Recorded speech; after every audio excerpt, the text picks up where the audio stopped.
Hi. ನಾವು ಬದುಕಿರುವಾಗ ನಮ್ಮ ತಪ್ಪುಗಳನ್ನು ಎಣಿಸುವವರು ತುಂಬ ಜನ ಸಿಗ್ತಾರೆ.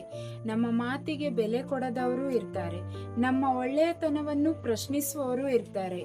ಆದರೆ ಒಂದು ದಿನ ನಾವು ಇಲ್ಲವಾದಾಗ ಅವರು ತುಂಬಾ ಒಳ್ಳೆಯವರು, ಇನ್ನು ಸ್ವಲ್ಪ ದಿನ ಬದುಕಿದ್ದರೆ ಚೆನ್ನಾಗಿರುತ್ತಿತ್ತು, ಈಗ ಅಂತಹ ಒಳ್ಳೆಯ ಮನಸ್ಸು ಸಿಗಲ್ಲ ಅನ್ನುವವರೇ ಹೆಚ್ಚು. ಆದ್ರಿಂದ ಬದುಕಿರುವವರನ್ನು ಬದುಕಿರುವಾಗಲೇ ಪ್ರೀತಿಸಿ. ಕ್ಷಮೆ ಕೇಳುವುದಿದ್ರೆ ಇಂದೇ ಕೇಳಿ. ಕೃತಜ್ಞತೆ ಹೇಳಬೇಕೆಂದಿದ್ದರೆ ಈಗಲೇ ಹೇಳಿ. ಯಾಕಂದ್ರೆ ಹೂವನ್ನು ಸಮಾಧಿಯ ಮೇಲೆ ಇಡುವುದಕ್ಕಿಂತ ಕೈಗೆ ಕೊಡುವ ಒಂದು ಹೂವು ಹೆಚ್ಚು ಬೆಲೆ ಬಾಳುತ್ತದೆ. ಯಾಕಂದ್ರೆ ಸಾವು ನೆನಪುಗಳನ್ನು ಮಾತ್ರ ಬಿಡುತ್ತದೆ, ಆದ್ರೆ ಪ್ರೀತಿ ಜೀವಂತವಾಗಿರುವಾಗಲೇ ಅರ್ಥವಾಗುತ್ತದೆ. ಈ ವಿಡಿಯೋ ನಿಮ್ಮ ಜೀವನವನ್ನು ಮುಟ್ಟಿದ್ರೆ ಇನ್ನೊಬ್ಬರ ಜೀವನವನ್ನು ಮುಟ್ಟಲಿ ಅಂತ ಹಂಚಿಕೊಳ್ಳಿ. ಖುಷಿಯಾಗಿರಿ.